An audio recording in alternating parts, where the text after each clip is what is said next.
Le premier membre de notre jury, c'est le chef de nous.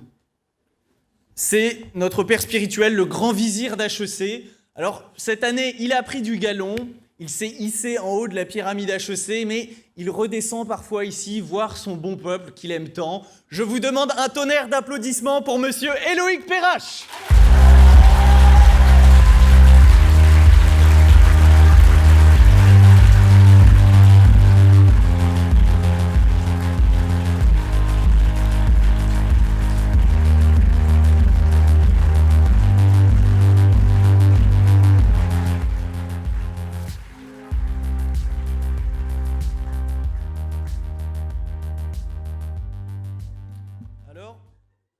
Alors, vous ne connaissez peut-être pas le deuxième membre de notre jury, vous ne la connaissez peut-être pas, et pourtant elle a tant fait pour vous. Elle qui a dirigé des opérations militaires en Afghanistan et aussi lors de l'opération Barkhane au Mali, toujours pour la paix et au nom de la France, elle a été la 5e femme et la plus jeune à être promue au rang de général de brigade de l'armée française. Et ce soir, elle nous fait un immense honneur d'être avec nous. Je vous demande un tonnerre d'applaudissements pour le général Anne-Cécile Horteman.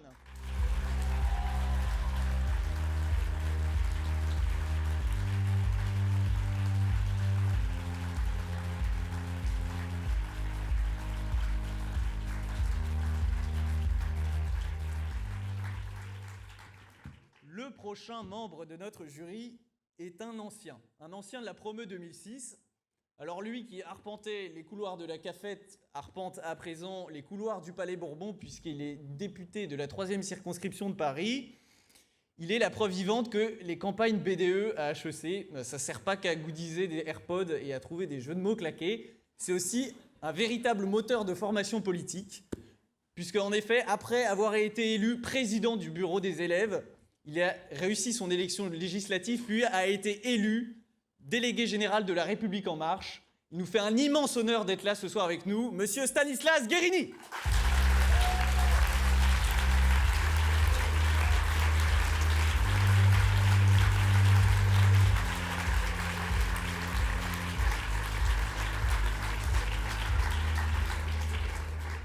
Alors, le prochain membre de notre jury a 2 immenses qualités. La première, c'est qu'en tant qu'historienne et directrice de recherche au CNRS et professeure à l'Université des Antilles, elle éclaire depuis plus de 20 ans notre société sur la mémoire de l'esclavage, ce qui lui a d'ailleurs valu d'être fait chevalier de la Légion d'honneur par un ancien HEC. Et sa seconde qualité, c'est qu'elle est la sœur de notre très vénérable Philippe Cothias. Alors, au vu de l'objet de ses recherches, elle ne vous dira pas que c'était mieux avant. Mesdames et messieurs, Myriam Cothias.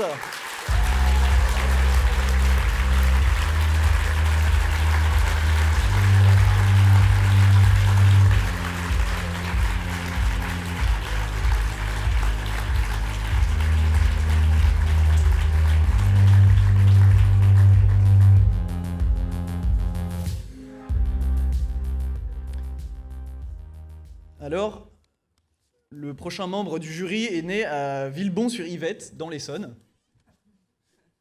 Mais peut-être que vous l'identifierez plus facilement si je vous dis que c'est une véritable star de la télé et de la radio française. Un véritable caméléon capable de faire les grosses têtes de Laurent Ruquier comme d'animer les 3 dernières saisons de Secret Story.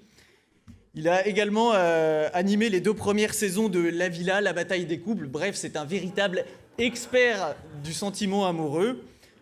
Depuis 2016, on peut également le voir animer l'émission Ninja Warrior sur TF1. Et si vous suivez son compte Insta, vous pourrez découvrir sa vie de jeune papa, ainsi que les premiers pas de son fils Valentin. Je vous demande un tonnerre d'applaudissements pour Christophe Beaugrand.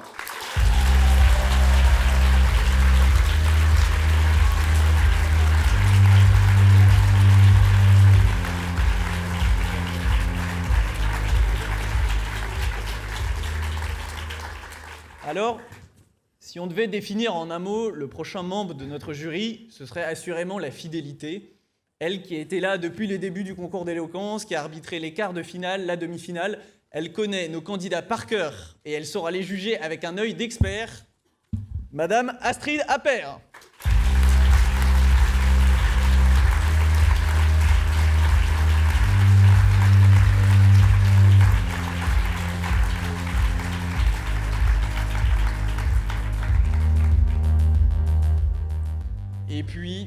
Et puis on s'est dit qu'un seul ancien président du BTE, ce serait pas assez. Alors, celui-là, il était président du BDE de la promotion 2012, et à présent, il a un peu monté en grade puisqu'il est devenu vice-président du Conseil régional d'Île-de-France, aux côtés de Valérie Pécresse et des Républicains. Alors, comme quoi, après M. Guérini, on voit quand on fait de la politique après HEC, on finit soit centre-droit, soit droite-centriste. Quelle surprise! En tout cas, il nous fait l'honneur d'être avec nous ce soir, Monsieur Othman Nasrou.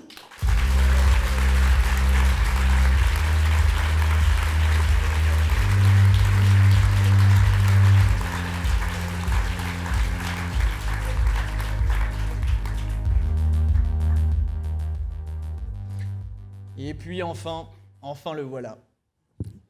Lui, le king de l'éloquence, le pacha de la tribune. Lui qui fait aimer l'éloquence aux Français depuis maintenant plusieurs années, de HEC jusqu'à Saint-Denis. Il a écrit des livres, il a même créé un jeu de société sur l'éloquence que vous pourrez offrir à votre petite sœur à Noël. Comme quoi, côtoyer des HEC lui a donné un certain esprit commercial. Il a aussi pu vous engueuler en corrigeant votre mémoire de L3. Mais c'est avant tout le fondateur de ce concours, il a été son architecte depuis le départ. Et ce soir, il nous fait l'honneur de venir en tant que président du jury, Monsieur Bertrand Perrier.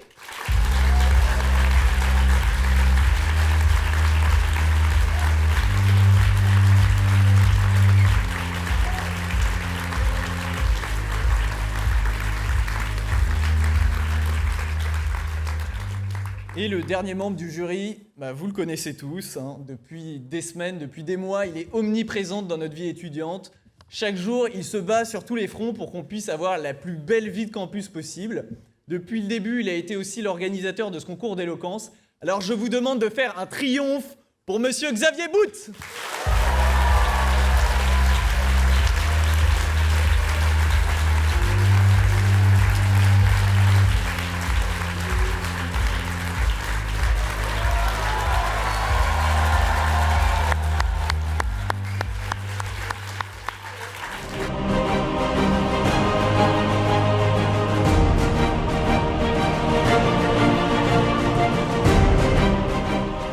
Sujet est le suivant.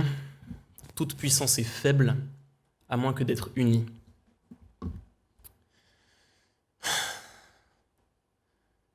Je me souviens, quand j'étais en CE1, il y avait ce gars qui nous volait notre goûter à moi et mes camarades.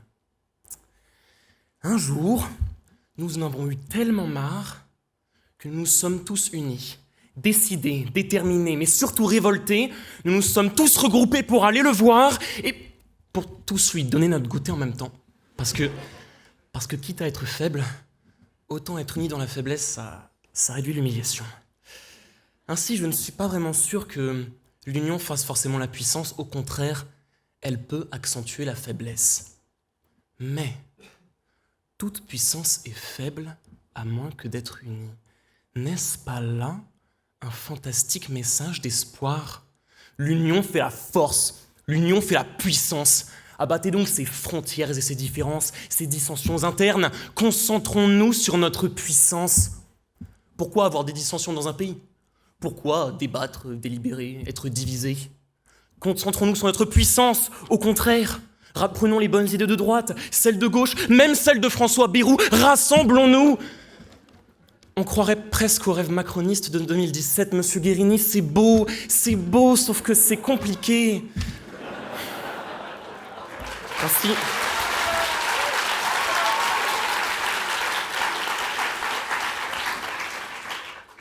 l'union des contraires n'est pas forcément possible.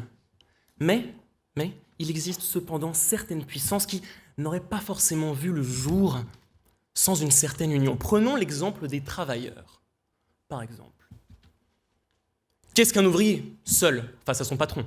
Mais un syndicat, une conscience de classe, tout un prolétariat uni qui prend le pouvoir. Là, on a une union digne de ce nom qui nous permet de sortir de l'esclavagisme et de l'oppression.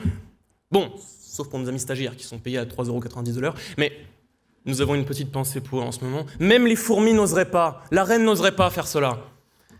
Ainsi, ce que je voulais dire, Plus sérieusement, c'est qu'en mobilisant toutes ses forces, toutes ses capacités, dans un objectif commun, contre un ennemi commun, alors la puissance n'est plus une option, elle devient réalité. Si les troupes macédoniennes d'Alexandre ont vaincu les Perses à Gaugamélès, c'est parce que les hoplites, quoique 2 à 3 fois moins nombreux, ont réussi à former de parfaites cohortes pour briser les flots des cavaliers perses désorganisés. Bon, cet exemple est un peu daté, je suis d'accord. Mais bon, regardez autour de vous, nous avons tous dans notre quotidien certaines puissances qui, sans union, n'auraient pas pu donner naissance à des choses fantastiques. Regardez, c'est en unissant chaque année nos 800 moitiés de cerveau que chaque promo d'HEC arrive à donner naissance à de grandes choses. Des courses de caddie à 3 heures du matin, des vomis dits stratégiques, faut y penser quand même. Des rugbymen en chasuble qui font des descentes de 8-6, des week-ends d'intégration, mieux, des week-ends de désintégration. Bon, à chaque époque c'est combat, hein, que voulez-vous? Mais bon, jusqu'ici, je vous ai parlé d'union de gens qui se ressemblent. Or, parlons d'union de gens qui, totalement opposés, s'unissent pour faire gagner une cause. Prenons l'exemple électoral.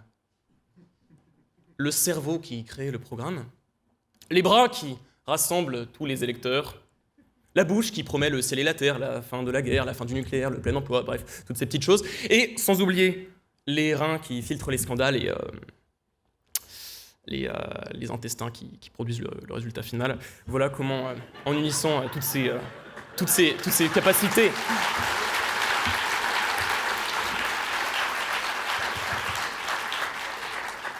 voilà comment, en unissant tous ces membres, il est possible de gagner une élection. Bon, certaines unions échouent, hélas, d'autres réussissent. Tout est une question d'organisation, de cohérence, d'idées, de stratégie. Mais bon, parlons d'autres formes d'union qui ont pu marquer l'histoire. Car certaines unions sont des réussites et deviennent alors des puissances incontournables, capables de construire un canal de 225 km qui ne sert à rien, capables d'envoyer des chiens dans l'espace pour les y laisser mourir, capables de troquer de la vodka et même des sous-marins de guerre contre du Pepsi. Non mais l'Union fait la force, l'Union soviétique, ça oui, ça c'était puissant. L'Union...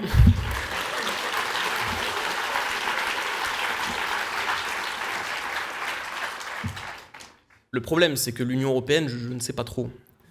C'est-à-dire que les deux ne sont pas très comparables. D'un côté, on avait un rouleau compresseur qui savait où il allait, de l'autre, on a plus un ornithorynque. Qu'est-ce que c'est censé être un castor, un canard? La dernière invention du docteur Frankenstein, on ne sait pas vraiment. Mais bon, cessons de remuer le couteau dans la plèbe. Mes chers amis, ne vous y méprenez pas. Les deux unions que je viens de citer n'ont parfois d'union que le nom. Pour prendre le cas de l'Union soviétique, il y avait des divisions dans cet immense État. Et lorsque la force brute à elle seule fait tenir l'Union, l'implosion n'est jamais très loin. Et pour le cas de l'Union européenne, certes plus complexe, il suffit de regarder les paradis fiscaux qu'il y a pour se rendre compte que pour certaines nations, il n'y a que leur intérêt propre qui rentre en jeu dans ce bloc. Ainsi, mes chers amis, lorsque l'Union est un globi-boulga où l'on remplit des contraires, elle est vouée à l'échec.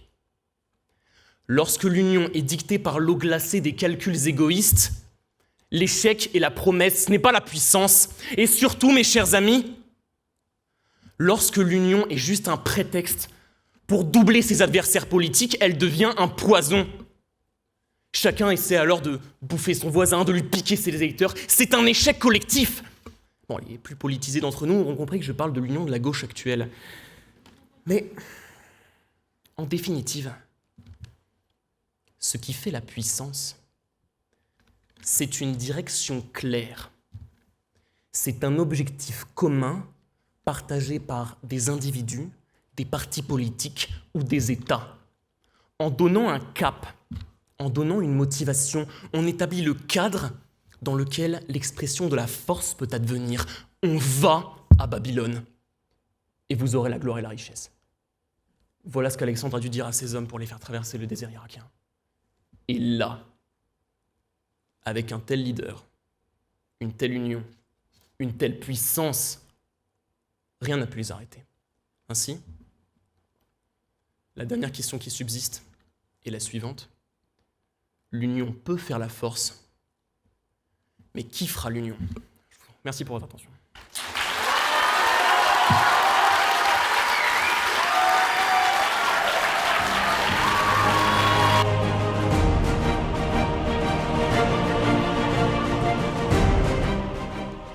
Il était une fois. Il était une fois une maison paisible. C'est une maison toute simple, sans prétention. Elle est un peu perdue dans la campagne, à l'ombre d'une montagne. À l'extérieur, un lierre très vert serpente depuis la terre et monte le long du mur dans lequel il vient se loger dans quelques fissures qui l'été laissent se passer des petits brins de lumière qui viennent s'accrocher à quelques grains de poussière. Si vous entrez, une pièce simple fait office de salle à manger. C'est une maison silencieuse, seulement perturbée quelquefois par les craquements du plancher. Au plafond, des poutres de bois ploient sous le poids des années. Le sol, des dalles de terre cuite posées à même une terre battue, sont un petit peu froides sous vos pieds nus. Au mur, aucun des tableaux n'est complètement droit. Il manque aussi quelques tuiles au toit. Il y fait frais. Une fenêtre ouverte dans un coin laisse passer un souffle d'air qui vous fait frissonner, alors vous vous rapprochez de la cheminée, le feu y crépite et les braises semblent presque vous murmurer. Chers amis, chers jurys, c'est dans ce logis que deux êtres étonnants ont trouvé un abri. Un ours et un amateur de jardin s'y sont fait un petit abri. Ils y vivent en paix, et tout serait presque parfait, mais soudain, le silence est brisé, le charme est rompu. Un volet claque, quelque chose craque. Dans le cellier, sur le sol, le vieil homme gît, le crâne brisé. À côté de lui, un énorme rocher, derrière lui, un grand ours, pâteau, heureux, mais sot. L'ours explique, une mouche s'était posée sur le nez de son ami endormi. L'histoire avait l'air d'être belle, elle se finit en tragédie vaine et cruelle. Alors vous voudriez crier, vous rebeller, cet ours est un meurtrier, mais non, vous vous taisez. Vous vous taisez car le poète est clair. Il est bon de parler et meilleur de se taire. Alors, mieux encore, ce soir je vous propose, pour honorer la mort de ce vieil homme qui sinon tomberait dans l'oubli, en guise de première partie, 1 minute et demie de silence recueilli.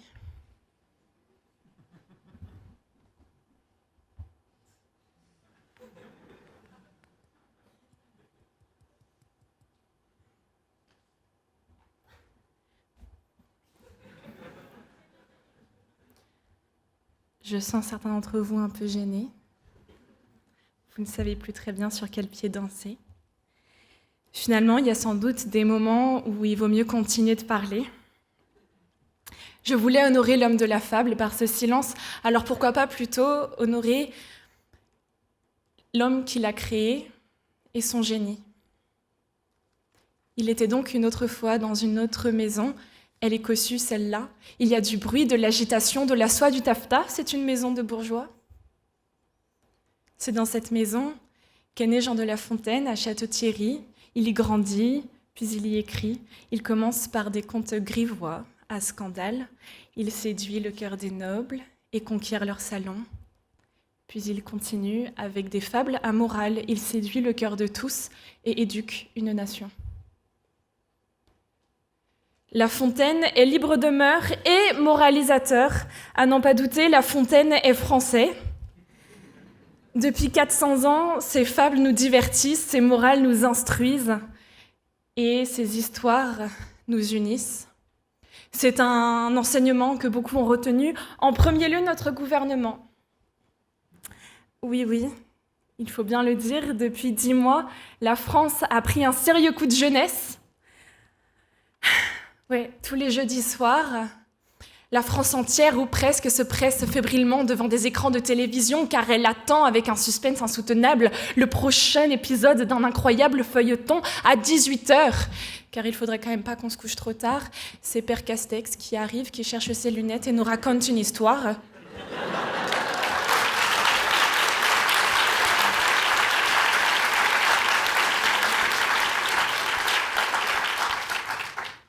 Il est bon de parler et meilleur d'écouter.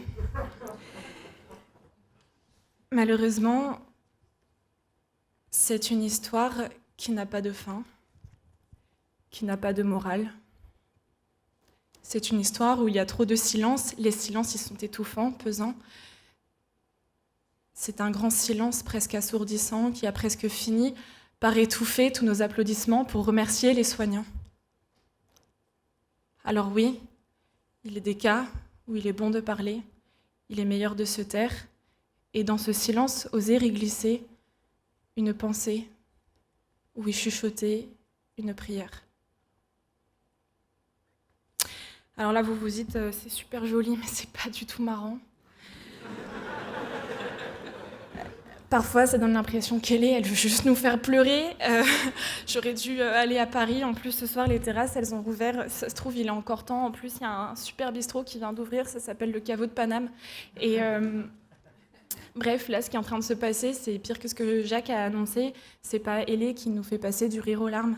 C'est plutôt Hélé qui passe du coq à l'âme. Alors à tout cela, je leur dis, restez encore un peu avec moi, je vous promets, on va bien s'amuser, parce que la suite, ça commence par « Il était une fois à HEC ». Il était donc une fois à HEC. On est bien loin de Château-Thierry, on est à Jouy, alors c'est pas du tout le même esprit, mais je suis certaine que La Fontaine aurait trouvé de l'inspiration pour ses fables ici aussi. D'ailleurs, si vous entrez sur le campus, c'est toute une joyeuse ménagerie, peut-être même un safari. Des histoires épiques s'y trament et pourraient donner lieu à de fabuleuses fables. La campagne BDE, par exemple, j'ai appris qu'il y avait beaucoup de présidents, a vécu au rythme cette année du lion, du homard et de Dalida. Et cette fable-là s'achève par « Ce fut Dalida qui gagna » à grands coups de parole, parole, parole. Comme quoi, il est bon de parler, il est parfois plus efficace encore de chanter.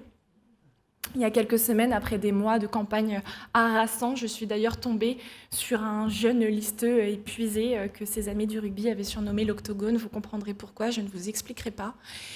Il était absolument épuisé, il était à terre, il se traînait la joue dans la poussière. Franchement, il faisait pitié. Il était complètement au bout du rouleau. En plus, pour lui, la campagne était foutue. Les pancakes qu'il devait distribuer avaient cramé. Et donc, il est là, et dans un dernier râle de mort, juste à côté de lui, il y a un deuxième année qui se trouve à son goût pas tout à fait assez goudisé et qui s'improvise moraliste. Et il râle « mort aux listes ».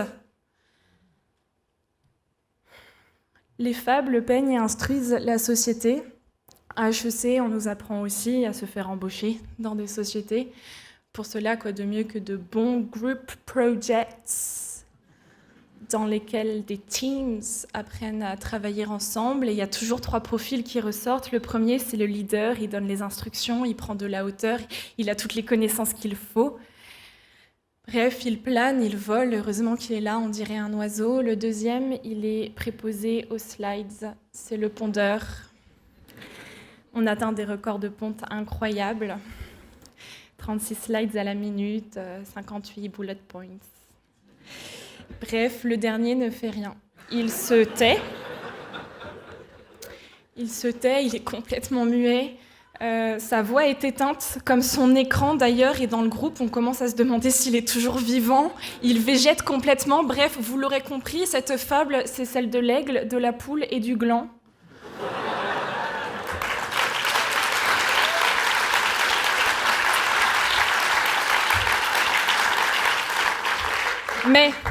Mais cet étudiant qui se tait, ne soyons pas trop point à crier à Rose sur le baudet, car nous l'avons tous un peu été, et ce soir, chers amis, la morale est de notre côté. Mais, il y a forcément des mais, il était une dernière fois chez moi. C'est le jour de mon anniversaire, j'ai 10 ans, toute la famille est là, ça sent bon, le gâteau au chocolat.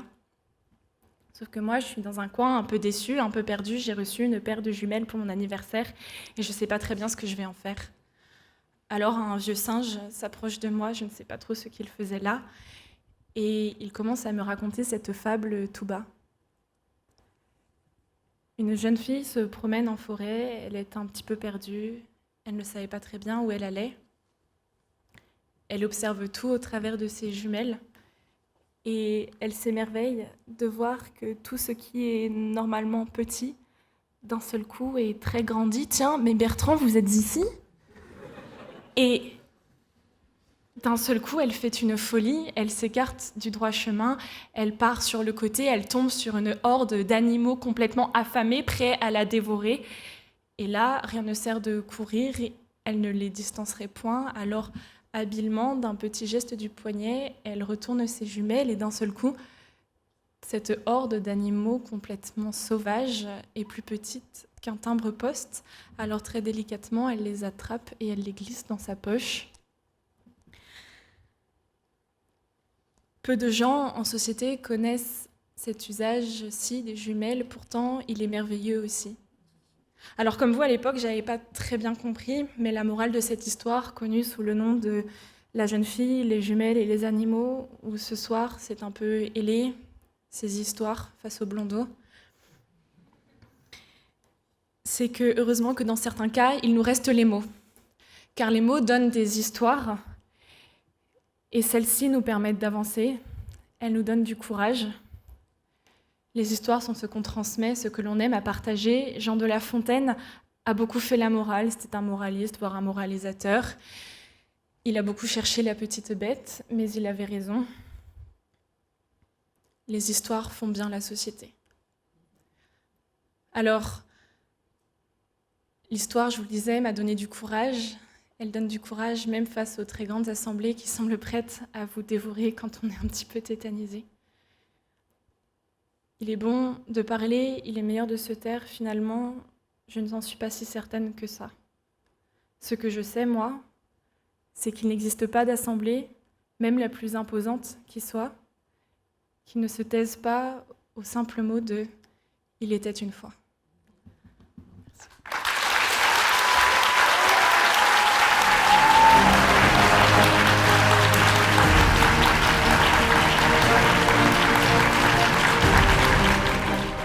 Cher jury, chère audience,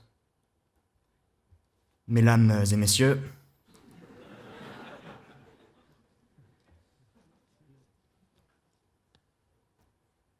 quitte à tout faire à l'envers, envers et contre tous, je commencerai ce discours par la fin. Puisque, et La Fontaine très justement nous le rappelait, en toute chose il faut considérer la fin. Mais considérer, ce n'est pas simplement penser, n'en déplaise à Pascal. Considérer, c'est anticiper, pour à la fin ne pas avoir l'air d'un con, inconsidéré. Alors, en cette fin de soirée, laissez-moi vous parler dans ce discours et long à la fois de toutes ces fins qu'au fil des mois, j'ai pour ma part envisagé. Une fin d'année, d'abord. Celle qui nous rassemble en ce soir de mai. Oui, cette année-là, si particulière. La première après des mois à travailler pour arriver ici. HEC, la fin tant désirée. Alors en septembre, avec cette tendre naïveté, je me demandais, HEC le Graal absolu? Pour de vrai? HEC qui prône la réussite, qui refuse l'échec, sauf pour les encaisser.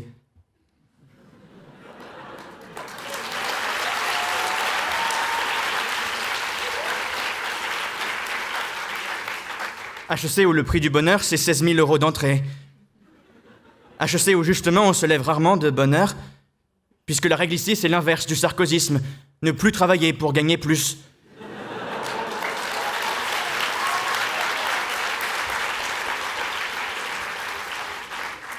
Ne plus travailler pour gagner plus. Somme toute, ne pas avoir labeur, mais l'argent du labeur.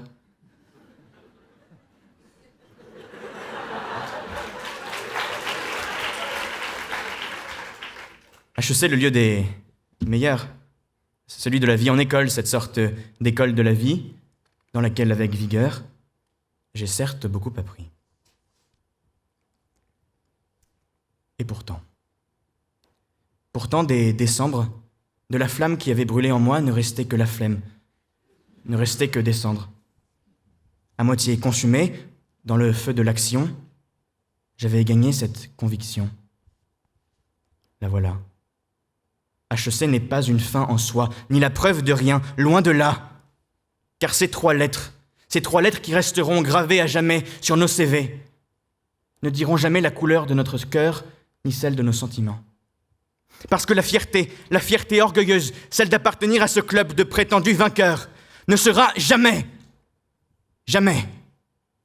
une fin suffisante pour nourrir une vie heureuse. Jamais. Vous l'aurez compris, le premier bilan, donc, n'était pas équilibré. Sans doute m'étais-je trop contenté d'être trop passif.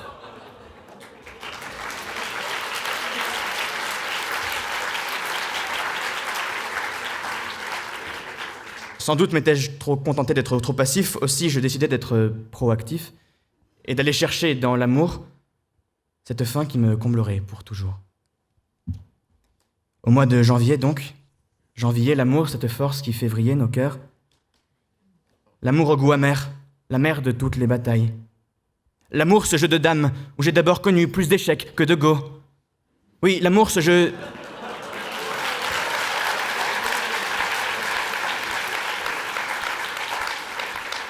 L'amour, ce jeu de dames, ce jeu d'ego aussi, où parfois justement il n'y a pas d'état d'âme.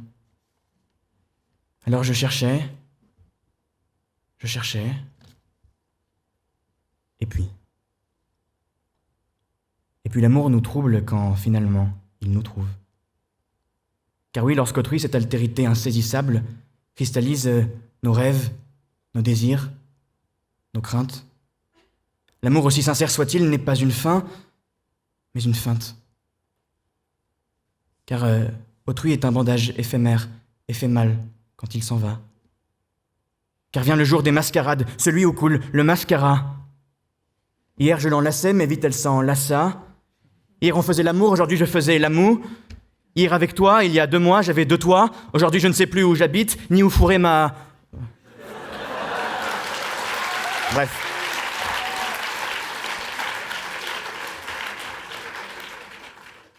Casé, j'étais encagé. Engagé, j'étais encasé. Pourtant, c'était pour ne pas décéder que l'amour, j'avais décidé d'y céder, mais sidéré ou obsédé comme Médée, je refusais de m'aider et mes démons m'ont dépossédé.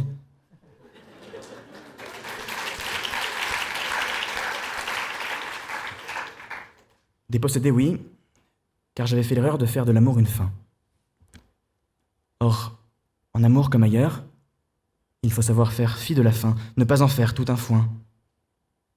Aimer autrui non pas comme un besoin, non pas comme une fin, mais pour ce qu'il est, que ce soit tout ou 3 fois rien. Car si tu es mon besoin, mon amour est ton venin. Avec l'amour, ma faim de loup donc, n'avait toujours pas été rassasiée. Et voilà que les jours défilent, février, mars, puis avril. Et voilà qu'un président, pourtant pas si con, finement choisi par les Français, décide pour les Français justement d'un 3e confinement. Enfermés, certains pensent alors à une autre fin. Oui, la fin de vie. Lorsqu'atteints par la maladie, lorsqu'ils n'ont plus d'esprit, les futurs défunts rêvent de tout et de rien. Les futurs défunts se demandent quelle est la fin des fins. La religion, peut-être. Si le salut passe par la religion, alors nous autres étudiants à HEC, en soupape, sommes condamnés. Oui, puisqu'ici, le seul monothéisme qui règne s'appelle l'absentéisme. Pourtant, peut-être pour moi, ma fin se trouvait-elle dans cette croyance-là. Peut-être me fallait-il cette greffe de foi. Cette croyance qui nous rappelle que s'il existe une vie après la mort, alors la fin peut avoir le parfum d'un début. Mais alors, si la fin est un début, peut-être faudrait-il considérer le milieu, le superflu, celui qui nous rend super fous, fous amoureux ou amoureux de la vie.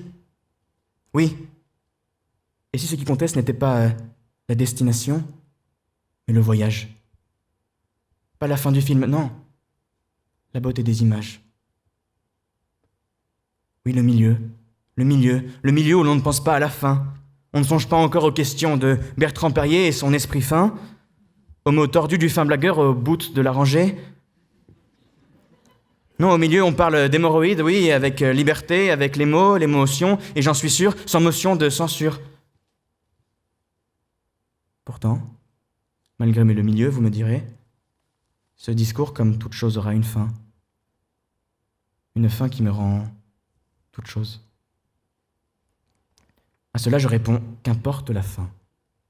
Qu'importe la fin. Qu'importe la fin du discours, si celui-ci a donné au mot un sens unique, un sens interdit. Qu'importe la fin d'année, si j'ai forgé de nouvelles amitiés, et qu'importe la fin d'amour. Je l'ai ressenti en parcours. La fin n'est pas toujours heureuse, chère La Fontaine. Parfois, elle n'a rien de fabuleuse. Parce que le fin mot de l'histoire, c'est que pour être heureux justement, il faut prendre le risque de souffrir, parfois en vain, d'accepter que les plus belles choses puissent prendre fin. Car justement, c'est cela qui en fait la beauté. Car dans un discours, comme en amour, il faut parfois tout arrêter pour peut-être, demain, un jour, ou jamais, tout recommencer.